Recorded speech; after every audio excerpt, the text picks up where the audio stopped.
Pemirsa, 2 kasus COVID varian baru ditemukan di Indonesia bersamaan 1 tahun pandemi COVID mendera Indonesia. Kepastian itu disampaikan Wakil Menteri Kesehatan Dante Saxono.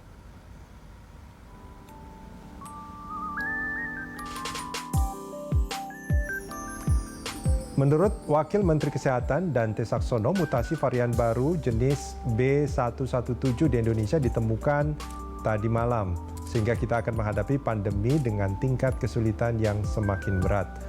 Awalnya pemerintah telah mengecek dari 462 kasus di seluruh Indonesia yang berpotensi mutasi virus dalam beberapa bulan terakhir. Hasilnya ditemukan 2 kasus mutasi dari virus SARS-CoV-2, awalnya ditemukan di New South Wales.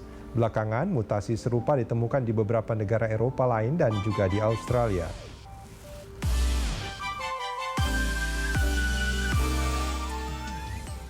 Ya, Pak Slamet, ini dengan pernyataan Wakil Menteri Kesehatan itu, dan koreksi kalau saya salah soal virus yang dari New South Wales ini, dia punya kemampuan untuk menginfeksi itu jauh lebih berbahaya dibandingkan virus SARS-CoV sebelumnya. Nah, kaitannya dengan kemampuan tenaga kesehatan, koreksi kalau saya salah lagi nih, ini Pak Dokter. Beberapa waktu lalu pernah ada survei yang hasilnya menyebutkan bahwa tenaga kesehatan kita itu sudah sangat kelelahan dengan pandemi COVID-19 ini. Benar nggak, Pak? Ya, kalau kelelahan kan udah tugas kita sehari-hari. Jadi enggak lah. Selama pasiennya tidak terlalu banyak, ya kita nggak kelelahan. Udah sebuah rutinitas kewajiban lah. Jadi nggak ada kelelahan. Dan sekarang kan sudah turun. Artinya mencermati ini, saya kira yang penting angka kesakitan atau angka kematian. Positif rate-nya mau tinggi, tapi kalau nggak ada yang sakit juga itu tidak seheboh sekarang kan. Kayak bulan November, Desember, Januari itu kan rumah sakit full semua, kematian sangat tinggi sekali. Kan, gitu. Jadi dokter tidak ada rasa-rasa. Kondisi saat ini, kondisi saat ini seperti apa? Kondisi saat ini turun.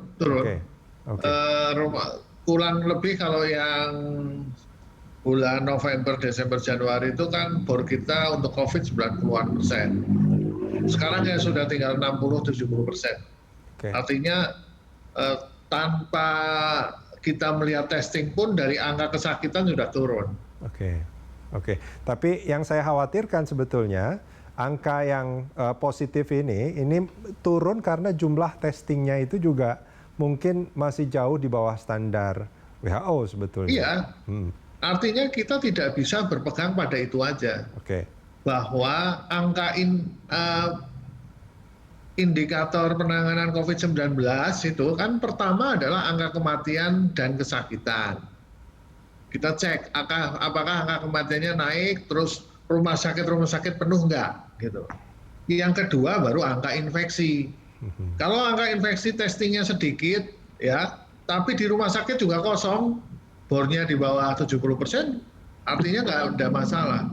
Yang jadi masalah adalah angka kesakitan atau kematian meningkat, itu baru jadi masalah. Nah, posisi sekarang ini rumah sakit sudah turun, bornya sekitar 60-70%. Dibandingkan beberapa bulan yang lalu yang katanya sudah lampu ya, dibandingkan November, Desember, Januari itu. Baik. Sampai pertengahan Februari. Nah, dengan ditemukannya virus dari yang sejenis dari New South Wales ini, yang menurut informasi yang saya dapat ini kemampuan menginfeksinya itu jauh lebih berbahaya. Apa yang kira-kira ada di benak Pak Dokter? Dan apa yang harus kita lakukan? Itu sudah diprediksikan dari awal. Saya kira semua dokter tahu lah bahwa virus ini kan selalu bermutasi gitu loh ya.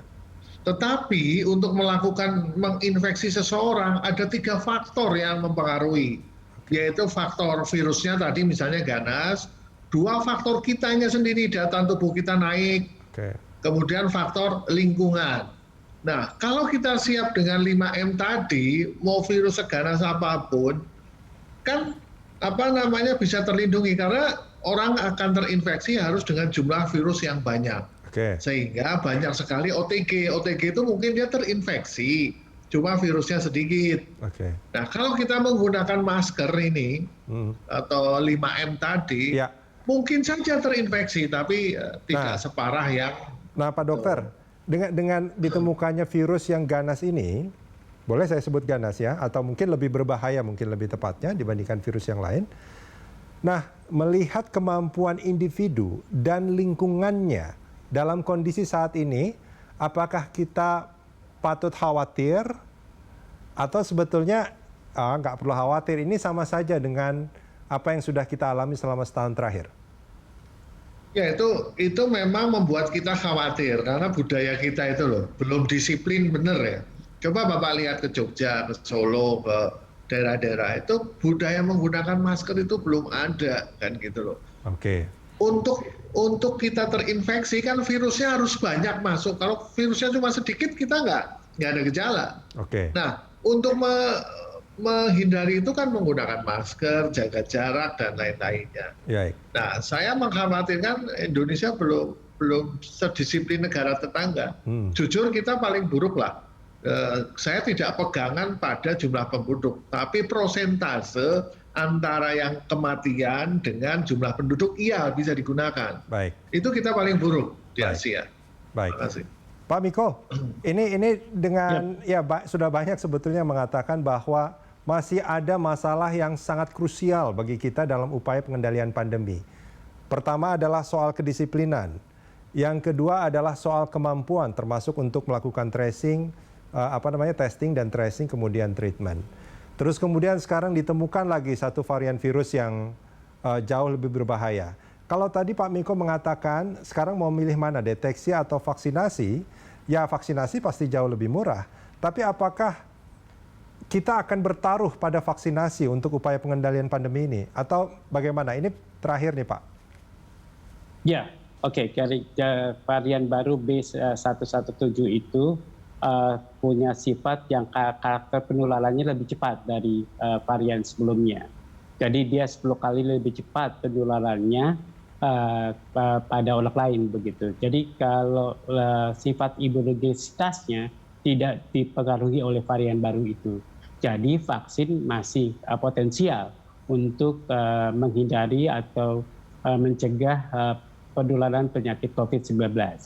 Jadi menurut saya vaksin masih sangat worth it begitu untuk dibeli ya dibanding penularannya. Tapi kan kita tidak bisa tidak mengamati atau tidak melakukan surveillance terhadap varian baru. Jadi kita sudah melakukan tadi sudah berapa spesimen diperiksa, ternyata ditemukan satu spesimen yang atau 2 spesimen yang varian baru itu begitu. Jadi menurut saya itu harus dilakukan begitu. Baik. Jadi itu sudah dilakukan sudah lama. Nah kemudian upaya penanggulangan yang masih kurang, menurut saya community engagement harus diperbaiki ke depan begitu. Baik.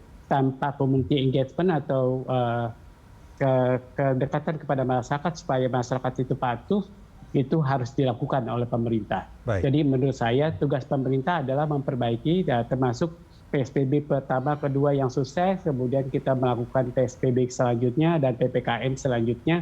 Menurut saya itu harus diperbaiki, harus dievaluasi. Baik. Jadi menurut saya sekarang tugas pemerintah adalah mengevaluasi upaya-upaya penanggulangan, apa yang kurang, kemudian kita menseimbangkan antara apa yang harus kita kerjakan, apakah beli vaksin, apakah beli testing tetap harus diperbanyak, tapi mungkin harus proporsional.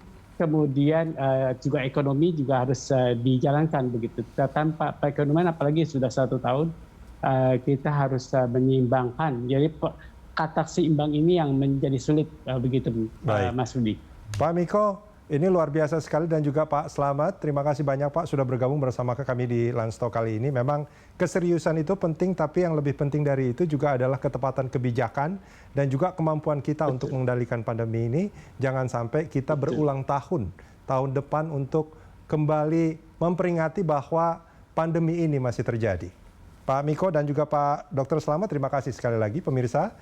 Demikianlah rangkaian Lanstock kita kali ini. Jangan lupa untuk tetap menerapkan protokol kesehatan untuk mencegah penyebaran virus corona. Atas nama seluruh kru yang bertugas, saya Rudian Danu pamit undur diri. Terima kasih, sampai jumpa.